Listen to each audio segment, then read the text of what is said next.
So now that we've had a quick start look at ZBrush, let's look at the interface in depth. I've been teaching ZBrush since 2006, and I've told every single group of students that I've had in my classes, the ZBrush learning curve is much shorter than it looks. It's oftentimes people encounter the interface, and because it doesn't look like anything they're accustomed to, they panic a little bit. So the purpose of this video is to take you through this interface and show you just how much of it you're actually going to use and how many elements are not going to be used, things like the layer menu at the top of the screen.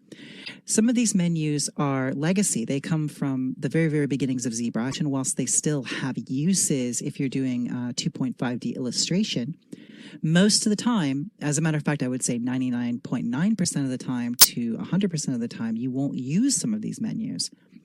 Other items are out here in the interface already within easy reach. So the most important things that you need to know about are already on your screen. So in this video, I'm going to step you through the interface from one menu to the next and give you a guided tour, putting everything into context so you know what's going to be useful, what's going to be a menu you'll use on occasion, and what menus you can really disregard. So let's start. When you first open ZBrush, it will look something like this. You'll have the light box open on your screen. The light box is turned on and off with this button here. That is a file browser. Any type of file that can be saved out of ZBrush can be loaded in using the Lightbox. Now, the Lightbox by default browses into the ZBrush install directory. So, for example, here we've got tools. So that's the ZTools folder within the ZStartup folder. This is going to be where you find everything that comes into the Lightbox. For example, there is a textures folder here. Everything that is in the textures folder within your ZBrush install folder, you will find here. This takes a little bit of time to load simply because it has a whole bunch of panoramas in there, and some of these are quite dense textures. There's things like arrays, that's array meshes, which we'll talk about in a later chapter. There's fiber mesh presets. Any type of file that ZBrush is capable of saving, you're capable of loading in using the Lightbox. Now, the truth of it is the Lightbox, I don't use that often myself. I will use it to go to the tool menu to load up a polysphere, which is sort of my default ZBrush ball of clay. So I would go to the Lightbox tool menu here, and then I would load up a polysphere for sculpting, and we'll do that in a minute. It's important that you don't mistake this menu, the tool menu here, for the tool menu at the top of the screen. This allows you to access all the different settings for whatever tool you happen to be working on. This is basically a folder name. This is telling you the tool folder is where you're browsing right now with the Lightbox. So to illustrate that, what I will do is I will go to my ZBrush install folder and I will drag this onto the screen here so you can see what we have. I'm going to have to reduce my screen here just a bit.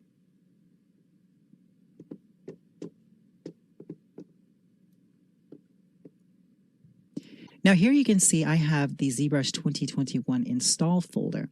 And if we look, we've got ZData, ZDocs, we have ZLightCap, ZMaterials.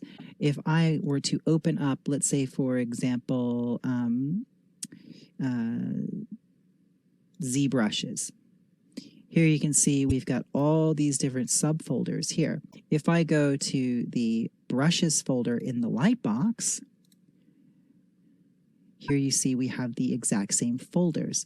So what's happening is the Lightbox is browsing into these individual files or these individual folders here, which can allow you to actually pull things in directly.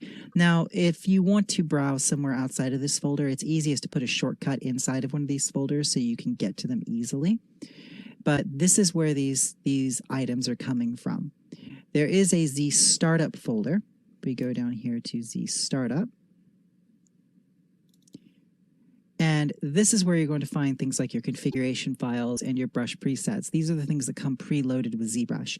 I recommend you don't change anything in here. If you want to save custom files that you can load into ZBrush, I would save them within these folders here. That's going to be a lot more efficient since these don't load up with ZBrush at startup, which means they load up only when you go to click on them. So if I go to the tool menu here, I can open up a polysphere or open up the dog, and it's loading that tool into ZBrush as I request it. So that's the Lightbox. We'll close the Lightbox by pressing the Lightbox button again. Now, of course, some of this you've already been exposed to because you've done the Quick Start tutorial. Here we've got our document window. This is where we navigate. We've got our navigation head here, which we can click and drag to move around our object. And we've got our thumbnail view here, which we can click and drag to expand. And this is very nice. It gives us a quick and easy look at our object or our character in silhouette. If I were to change over to the Bogey Lady, which I have loaded right now, rotate around her, we can see her in silhouette as well. Now, down the right-hand side, I have this selection of buttons here. The first one is BPR. That is for rendering. The BPR button simply renders an image on screen, or it can send your model outside of ZBrush to an external renderer if you're using KeyShot, for example. Now, we have a whole chapter where we talk about using KeyShot and an external renderer with ZBrush, but most of the time we're going to be using this just to render right here inside of ZBrush so we can see a high-quality version of our character with proper lighting and shadowing, because what we see as we're sculpting is kind of a preview mode. So there you see those shadows improved considerably once we BPR rendered. We can control our anti-aliasing render quality with the slider here. Now we've got scroll, zoom, actual, and AA half. These are for moving around the document. These don't actually move the model. This zooms the document in and out. Think of this as taking your entire viewport and scaling it, not scaling anything inside of it. Actual places it at the actual size. That would be the resolution that's set under the document window here. I have mine set to 1920 by 1080, so this gives me a 1920 by 1080 document window. AA half reduces that by half and anti-aliases it. Now, this isn't quite as important as it used to be because BPR renders will automatically anti-alias, but that's what these are for. The important thing to remember here is these don't move your model. This is just for moving around the actual document window. Now, you might find these useful if you've locked your camera and you're using photo reference. We have a chapter coming up where we talk specifically about all the different ways of using photo reference inside of ZBrush. You can lock your camera and have photo reference registered in ZBrush, and you may find that you want to zoom into the document and move sections of your model around based on photo reference. And if you start moving and scaling the object itself, it will no longer register to the photo reference. So that's one valuable reason to use this. I'm going to click actual size again. Perspective turns the perspective camera on and off. That's also the P hotkey. Notice anytime you mouse over something in ZBrush, if there is a hotkey associated with it, it will give you the hotkey in that tooltip. Here we have a floor plane. So if I turn floor on, I can see a floor plane. Let's switch over to a different model here. We'll switch over to our skull. And here you see the skull is actually sitting on a floor plane. Now, that floor plane is used as a visual guide. It can be used as a guide for slicing geometry. It has a whole bunch of different ways of being used inside of ZBrush. We can also use it as a means to apply photo reference, which we talk about in a later chapter. The floor plane can be turned on and off here, and if I do a BPR render while I have the floor plane enabled, I will cast a shadow on the floor. So that's valuable to know. Here we have local symmetry. Now, you will know already that if you press the X key, that turns symmetry on. Now, if I were to take my model and I'm going to turn off my X symmetry and I'm going to center the pivot by clicking the unmasked mesh center, I'm going to unlock it and then reset it so it's just straight up and down. Now, if I take this and move it off the center line, and then I go back to sculpt and I turn my X symmetry on, you see my other dots over here. I no longer have symmetry. L symmetry makes the symmetry localized to the underlying topology. So this allows me to sculpt symmetrically on something which has been moved along one axis, along the X axis, that is, or whatever axis you happen to be using your symmetry on. If you rotate it this off center, it's not going to reintroduce your symmetry, but as long as you are on one axis, it will. So that is local symmetry. Here we have the ability to lock our camera. So if I click this, I can no longer navigate and rotate the camera, and that can be really useful, like I said, when you're working with photo reference. This locks the rotational axis. I have never had reason to change this, but if you were to change this, you could force it to only rotate around a specific axis. So that could be useful to rotate around the z-axis, for example. This is a little known trick inside of ZBrush. If you want to rotate around the z-axis, hold the Shift key, click on the background, and then let go of Shift and drag, and that will rotate around the z-axis.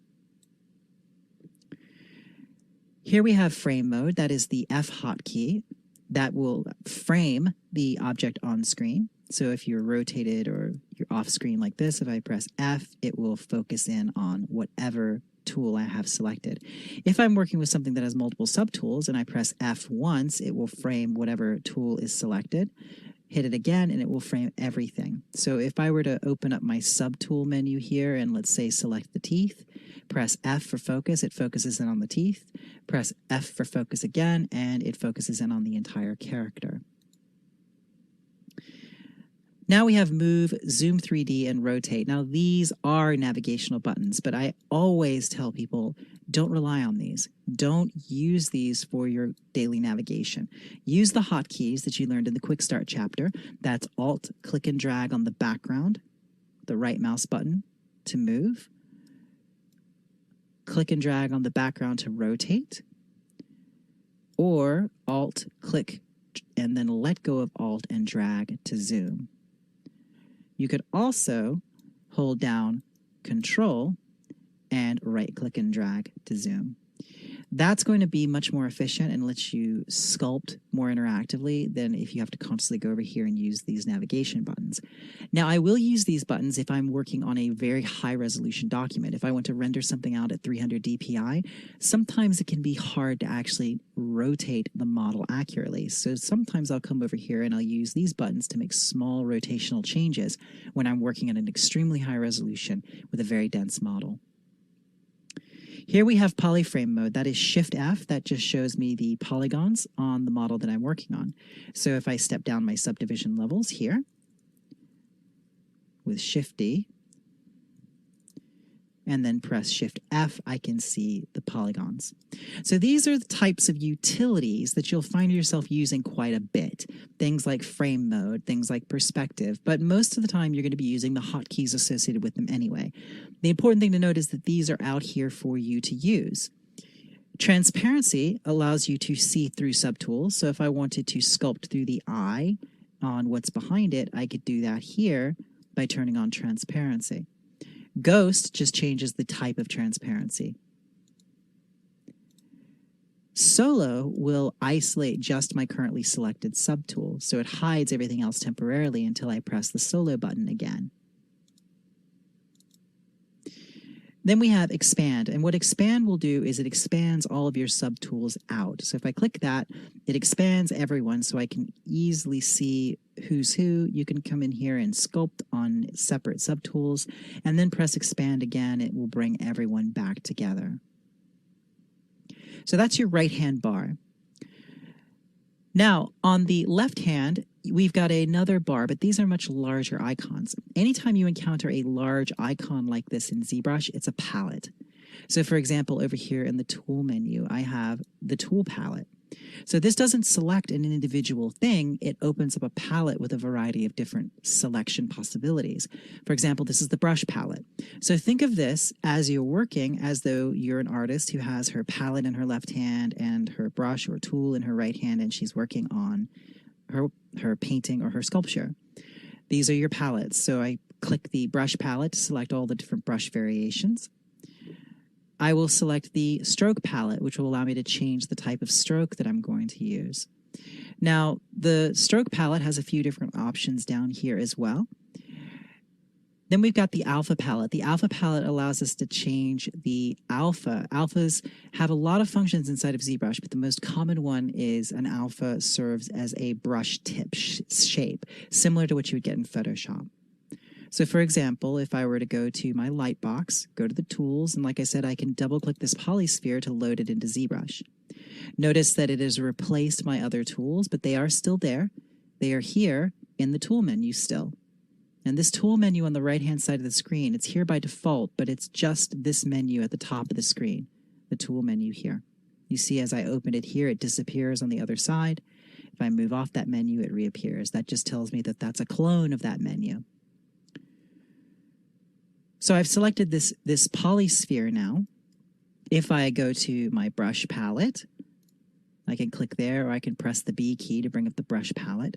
I will select S for standard for the standard brush. That limits the brushes to just those that begin with the letter S. And then I can select the standard brush manually or press the orange letter hotkey associated with it, in this case G. Now I can start sculpting on this mesh.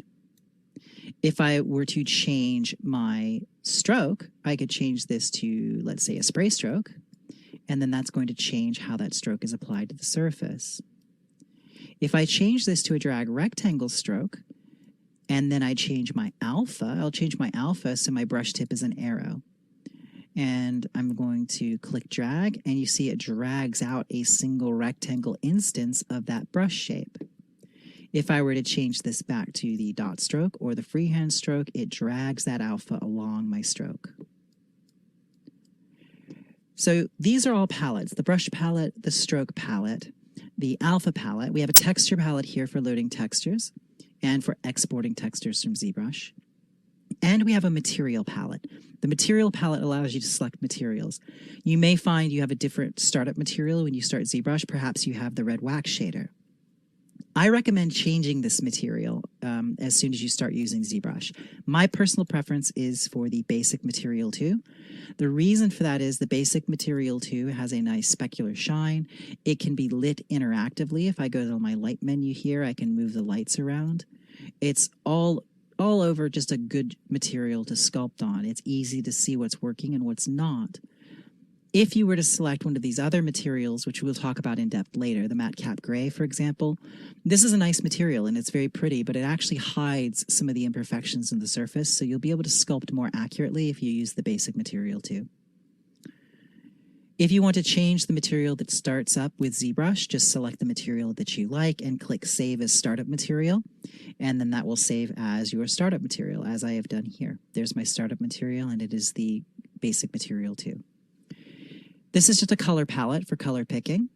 This is our current active and secondary color, and we can switch between them with this button here or the V hotkey. This is going to be used when we're painting textures using PolyPaint. You want to be able to switch between your colors, and that V hotkey will allow you to do that. So that is the right hand and left hand bar, as well as the viewport itself, the document window as it's called.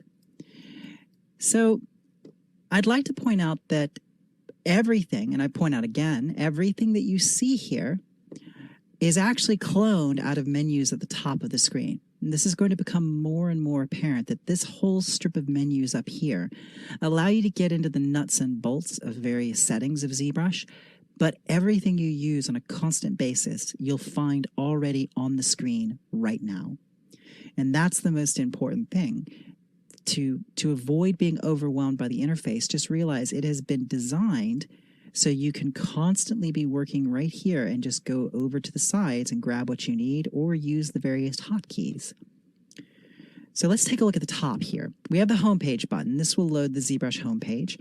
This opens by default when you start ZBrush, and I keep this open because it shows me if there's an event coming up, or it shows me if there's an update to ZBrush, or usually there's something pretty interesting there and it's pretty easy to close that window. You can disable that under the preferences if you choose to. Lightbox, we've already seen, that opens the lightbox. Live Boolean turns on Booleans, and we have a whole chapter just on Booleans. ZBrush has an incredible Boolean system that makes it very, very easy to create complex, compound, hard surface models using Boolean addition and subtraction and union. Here we have our brush modes. Now, you've already seen in the Quick Start chapter that when you first start ZBrush, I'm going to leave draw mode. I'm going to Control-N to clear the canvas. If you ever have something stuck on the canvas, I'll repeat this. Let's say you're working and you've got something stuck on canvas like this and you can't rotate around it and your brush is white. You've simply left draw mode. You've left edit mode, so you're in draw mode only. So just press Control-N to clear the canvas, click drag to draw it again, and then press the T key. And if we mouse over edit, you see the T key is the hotkey for edit mode. Edit mode is just telling you that the model on screen is editable. You can sculpt on it, you can move around it, and do whatever you like. Next, we have move, scale, and rotate. The hotkeys for these are W, E, and R, and this loads, by default, the gizmo. The gizmo allows me to move, scale, and rotate objects either symmetrically or asymmetrically. If I turn X symmetry off, I can move things and rotate them. We have a whole chapter that deals specifically on the gizmo because there's lots of other tools and things that are nested inside here which are useful in specific situations. But to bring it up, you simply press W, E, or R. That's always going to bring up the gizmo, and you can scale, move, and rotate with that on its own. This button turns off the gizmo and gives us the transpose line. Now, the transpose line is an older way of moving, scaling, and rotating objects within ZBrush. You draw a transpose line, click in the center circle, and then you can rotate like I just did there. Or if I undo that and press W for move, I can now move that object. So that's why we have separate move, scale, and rotate, because while the gizmo, if this button is turned on, will do all of them with one tool, transpose lines, you have to select which operation you're going to perform. Now, the transpose line we use a lot for posing, and we'll use it for various other elements within ZBrush. It's still a very useful tool.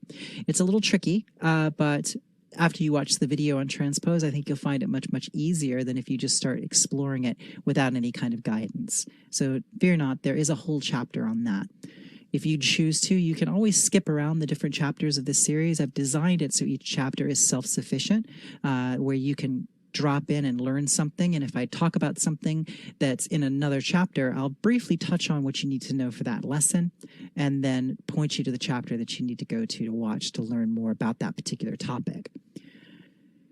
So I'm going to turn the gizmo back on by pressing the Gizmo 3D button. And as you see, the hotkey for this is Y. This button turns on Sculptris Pro mode. Sculptris Pro mode is just a different means of sculpting within ZBrush. It will subdivide and decimate as you sculpt and smooth. So it's a way of sculpting without using Dynamesh and without using subdivision levels. And we do have a whole demonstration just on Sculptris Pro. Now here, these buttons are not lit up because I'm currently in gizmo mode. I'm moving, scaling, and rotating. I'm not sculpting. So if I go back to draw mode here, I'm no longer in move, scale, and rotate mode, and now my brush controls appear. These sliders all control my brush. This A tells me that I'm going to be using an alpha with the brush. If that's turned off, ZBrush will ignore whatever alpha you have selected. mRGB allows your brush to paint material and color. RGB allows it to just paint color. M allows it to just paint material. And then we have Z-Add and Z-Sub. So if I'm using the standard brush and I have Z-Add turned on, it's going to add with my brush stroke. If I turn on Z-Sub, it will subtract, as you see here. Now, I always say that I choose never to turn on Z-Sub. I just always use the Alt key. When you press the Alt key while you're sculpting, it automatically goes into Alt mode or subtract. So I find that to be much better than coming up here and manually changing these settings. We have RGB intensity to control the relative intensity of our color when we're painting, and the Z intensity controls the intensity of the sculpting brush. If I turn it all the way up, it's very, very strong. If I turn it down, it's so weak you can barely see it. There you go. I'm going to press Control Z to undo those. Now you'll notice there's this dotted line along here that's moving as I work. This is the undo history. If I click and drag this orange line, I can step through my undos. So if we go back to our polysphere that we were working on earlier, and then click drag the undo slider, we can go all the way back to the beginning where it was just a clean sphere. I can click drag and drag it forward and step through. The undo history slider allows us to have access to every single undo state through an entire ZBrush session. It's possible to save this with your files. If you go to the File menu and turn on Undo History, you can save the undo history so you can have the entire history of your project saved with it. That will create a very, very heavy file, so just be aware of that. We'll also see in another chapter how you can actually record videos of your sculpting process by simply playing back your entire undo history. And some special brushes use the undo history as well. Brushes like History Recall, that will use the undo history brush to actually recall states from previous versions of the model. We have Remember Draw Size per brush. That allows each brush to have its own draw size. That's the outermost red circle there. And we have the ability for dynamic mode per brush. So each brush will remember if dynamic mode is turned on. That's turned on right here. So if I have my brush right now, dynamic mode is on. If you look at the size of the brush compared to the sphere, if I zoom in, it stays the same. If I turn dynamic mode off by double-clicking on it and zoom in,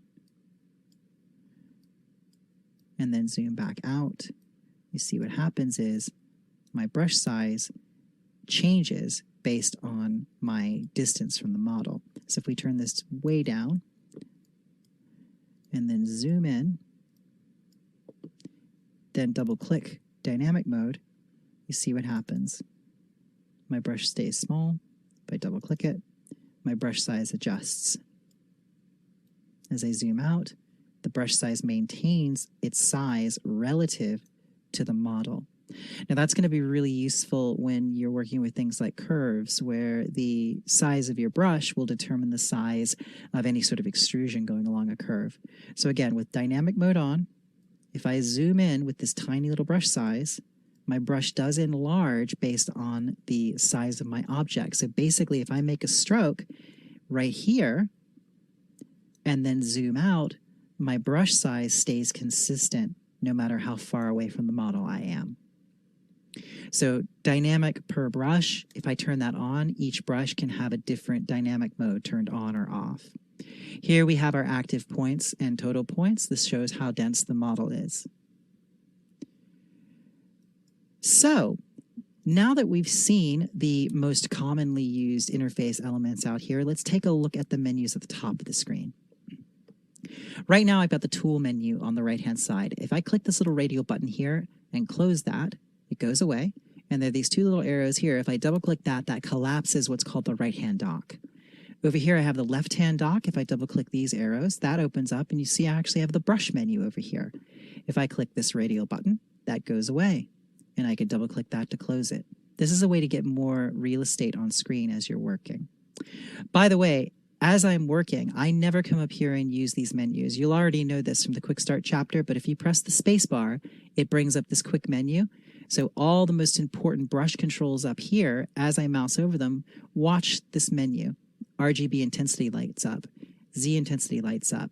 Again, that shows you that these are cloned from these interface items up here. So I can easily access my draw size, my Z intensity, my different move modes, all through the spacebar hotkey.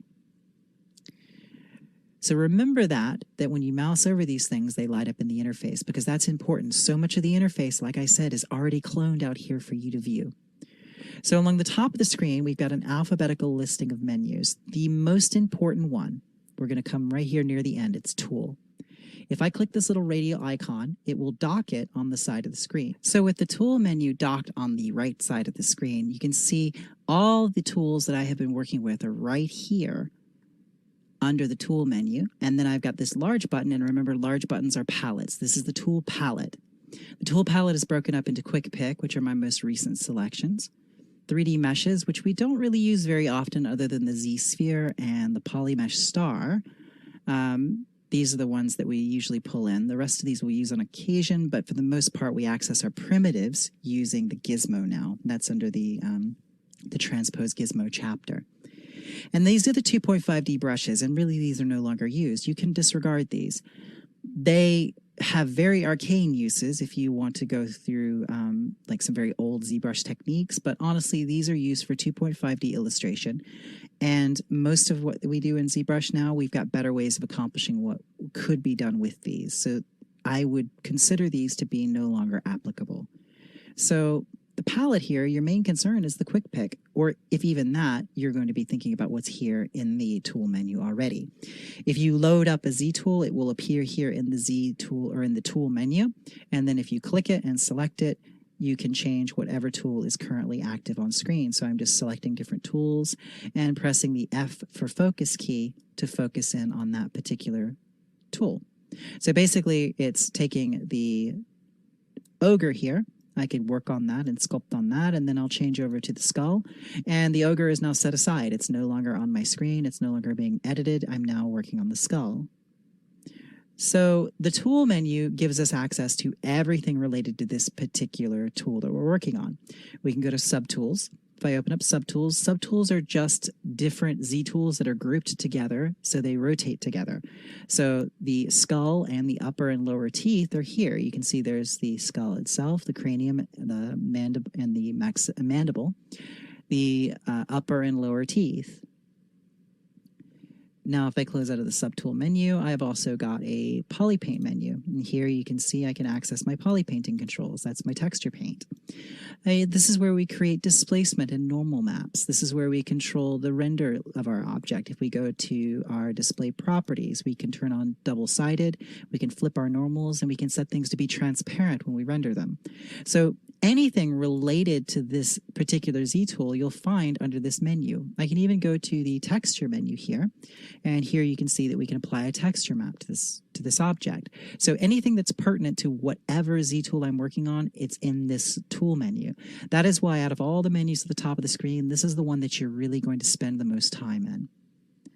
Now, starting from the left, we have the alpha menu. Now, the alpha menu gives you more control over the alphas. Remember, the alphas have a lot of uses inside of ZBrush, but they're mainly used as brush tips. We can go in here and do lots of other things like create 3D geometry from them.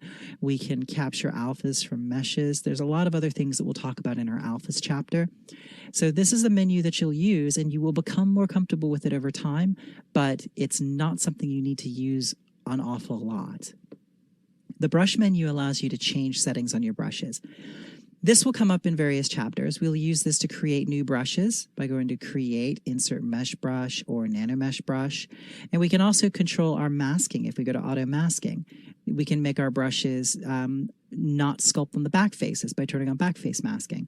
Or we can make our brushes not sculpt in the cavity. You'll see these used in the chapter on creating custom brushes, and it comes up in other chapters as well, like Insert Multi-Mesh and Nano Mesh. Those are all going to have occasion to go into the brush menu here. So this is the menu that is useful, but look, when I mouse over the brush palette, it lights up over here. So again, that's just cloned out of this menu. The most important element out of the brush menu is already cloned out here. We have a chapter where we talk about interface customization, where I can show you how to take other pieces of the interface you like. Let's say, for example, under this masking menu, you decide you really like Mask by Polygroups. Well, in our interface customization video, I'll show you how you can take this slider, dock it out here in the interface, and save it so it's always there when you want it. Next, we have the color menu, and the color menu is just for picking color. And really, I don't find myself going here all that often, except to fill object if I want to fill an object with a color or a material. Most of the time I'll use this color picker here, or I'll use the plugin ZColor, which we talk about later in the series.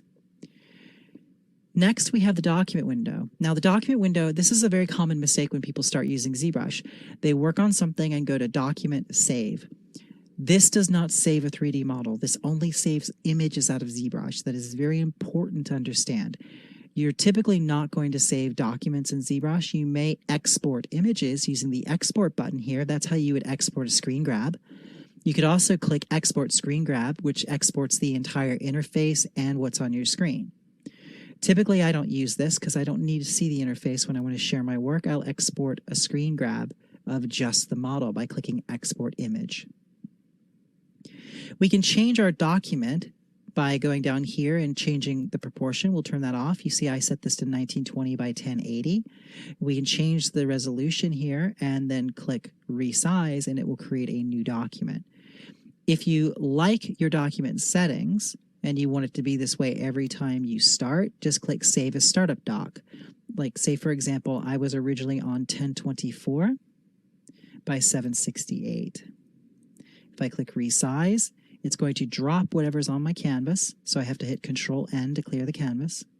Now, if this was my default document size, it's too small. I wanted to fill my screen.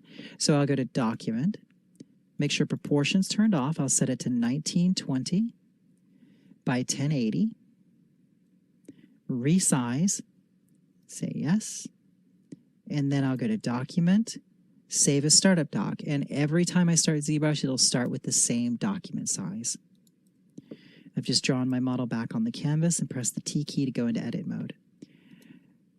The document window also has some other things like Z-Ablink, which is a nice texturing tool that we'll talk about later. But for the most part, changing your document resolution is really the only reason that you go in here with any regularity.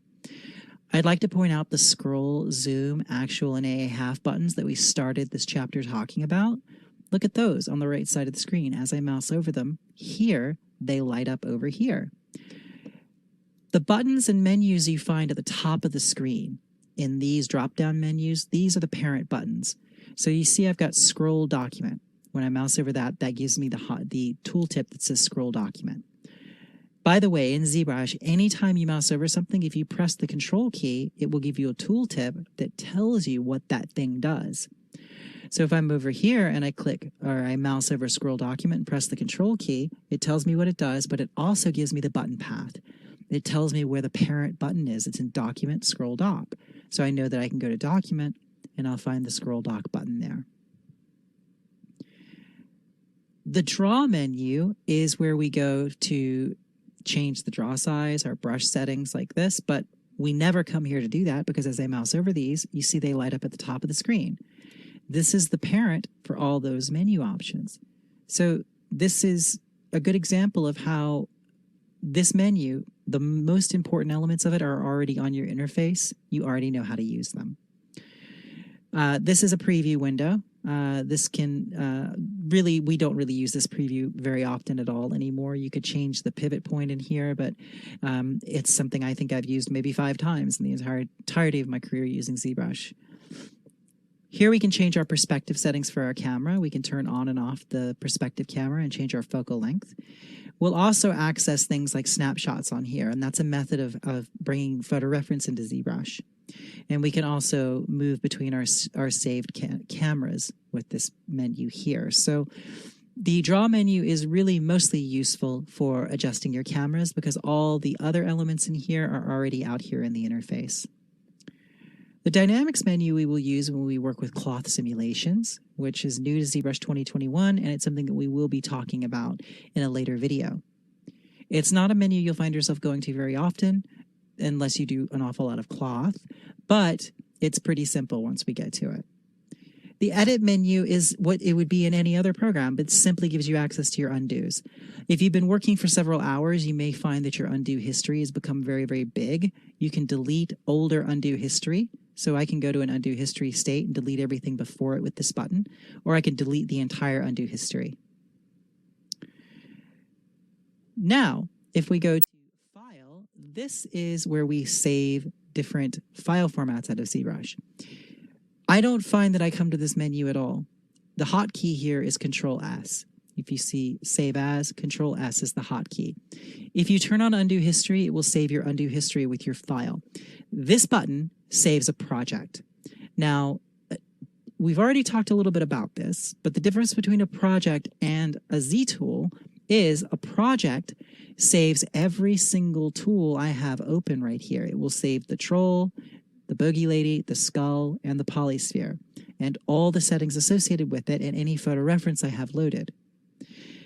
However, if I go to Tool, you see there is a Save As button here. Under Tool, Save As. If I click that, then I'm going to save just my current Z tool. Only the skull would be saved in this instance. Or if I were on the troll, only the troll. It would save all of his subtools. It would save any textures that were loaded down here in these menus, like texture map, any poly painting would be saved. However, it would not save any of my other Z tools that are open at this time. It also will not save your undo history. So Z tools can be smaller files, but you don't save as much with them. I think usually people have the habit of hitting Control-S to save files, and I think it's really good when you're first starting out in ZBrush to just use Save As and Save Projects. The Layer menu. This is one of those menus that you'll never use. This is associated with 2.5D illustration. This is really not something that comes up anymore. Don't confuse this with 3D sculpting and painting layers. Those are found for each Z tool under the tool menu here. So for the troll, I have a layers menu here.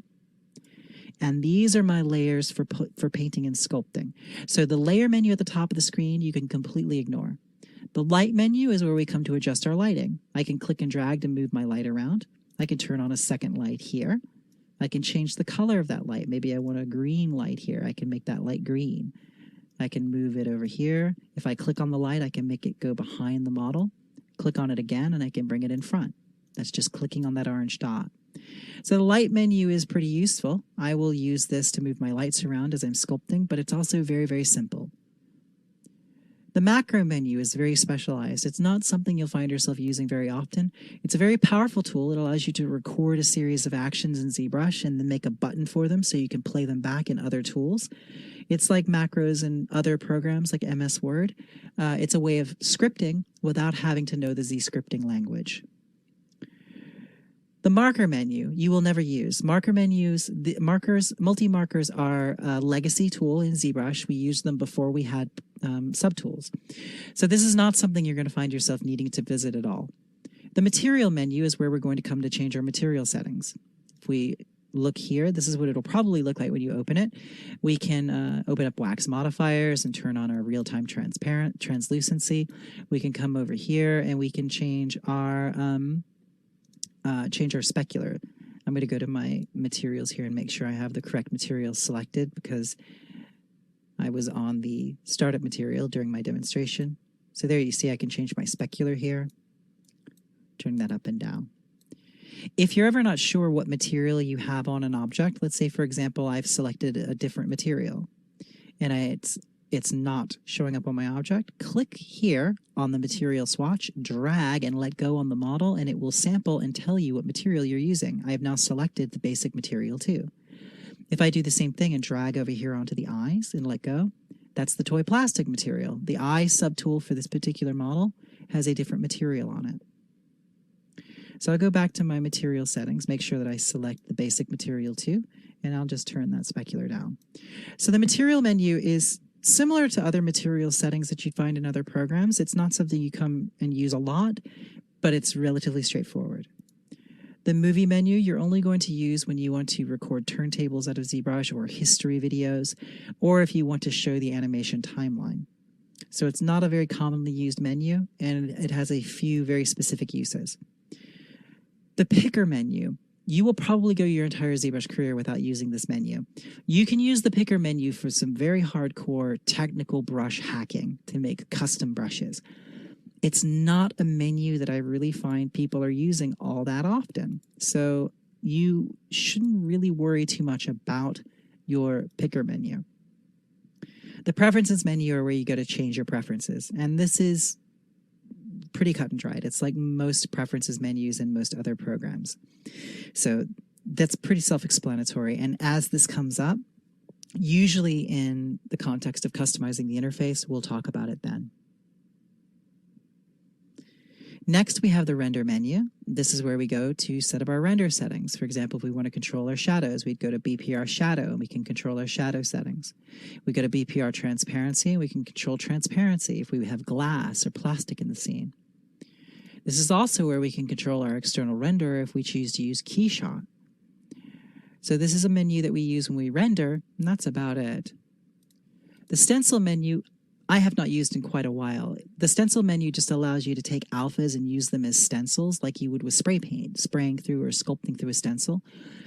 It's not a tool that I find is very useful anymore. There's better ways of accomplishing what's in the stencil menu, so I just don't find myself using it at all anymore. Instead of using the stencil menu, I would probably use the app link, which we saw is under the document menu here. The texture menu, or excuse me, the stroke menu. Now you saw under the stroke palette we had some settings. However, the stroke menu gives you more in-depth settings. You'll visit this menu with some regularity to control things like lazy mouse, or if you want to control your curve brushes, you'll use the stroke menu for that. So you'll use this not as often as the tool menu, but you will use it. The texture menu allows us to load textures into ZBrush. Most of the time I use this to load photo reference in to use in the Spotlight tool for projection texturing or as photo reference for sculpting. We've already seen the tool menu, and notice again when I mouse over it, it disappears on the right-hand side because it's a clone. This just gives us all the settings for whatever tool we have opened. The transform menu, this is our move, scale, and rotate. Here you see those are all on the side of the screen already. We've got edit, then we've got our zoom, rotate, and move 3D buttons, which are lighting up down here. The transform menu, really the only reason I ever find myself coming to this menu is for symmetry. If I want to turn on a different symmetry axis or turn on radial symmetry or use posable symmetry, I will come here for that. There's a few other nested menus down here, which really I don't think you will find you ever have to visit. It's always going to be about your symmetry or perhaps using the show draft analysis if you're trying to do a draft analysis for 3D printing of a mold, for example. So things like that you will find in this menu, but most of the most important elements of this particular menu are already out there in the interface, so I wouldn't worry too much about it. Z plugin is where the third-party plugins or the official Pixologic plugins are loaded. You will visit this with some regularity. Tools like Subtool Master are very, very useful. You'll also find things like Transpose Master for posing your models, and we talk about both of those in depth in the upcoming chapters. Now, lastly, we have ZScript and Help. ZScript, unless you're going to learn ZScripting, you're not going to use this menu. And the Help menu, I really don't find myself using all that often. All the ZBrush updating, ZBrush maintains its own updates. It tells you when there's an update to install. That's done at startup, so I don't really use this. You can find useful links here to the Z Classroom, ZBrush Live, ZBrush Central. So these are nice. I recommend checking those out. ZBrush Live has some great videos on there. I've done a few on ZBrush Live as well, so you can go check those out. You can search through the online docs here. That's pretty handy. So that's what the Help menu is for. Now, at the very, very top, there is a Quick Save button. The hotkey for that is the number 9. That just saves a quick save of your model. Don't let this replace saving your work manually. ZBrush will quick save every few minutes. That's set up under the preferences. And you find your quick saves by going to Lightbox and Quick Save, and then anything that you've been working on is here, and you can load those up. So that's pretty handy. If you have a crash, you can always go back and pull a quick save. As I'm working, I'll just hit the number 9. That does a quick save, but I don't let that replace my manual saving. I always do both. See-through allows you to make the ZBrush interface transparent if you have photo reference behind your model or behind the whole ZBrush window. If I've got a bit of photo reference behind ZBrush, I can actually make the entirety of the ZBrush interface transparent so I can see to it. Then, of course, we can change through our different user interface colors and our user interface layouts here. And that is the ZBrush interface. I hope this has demystified it for you. I start all of my ZBrush classes with this because I remember looking at ZBrush and thinking I was overwhelmed the first time I looked at it. And then as I got to know the program, I realized that it's designed really well. It doesn't look like anything else, but everything you need and you're going to use on a constant basis, Pixologic has put it right here at your fingertips, either in one of these sidebars, the top bar menu, the right-click or spacebar menu, or under the tool menu. So the vast majority of this up here, you don't have to worry about because the most important parts are already here. So I hope this has been helpful. Now let's dive back in and do some more hands-on work in ZBrush. You've done the quick start. You've got an understanding of how to navigate and how to sculpt. Now we can get in there and start looking at individual tools and techniques in depth. So thanks for watching, and I'll see you in the next video.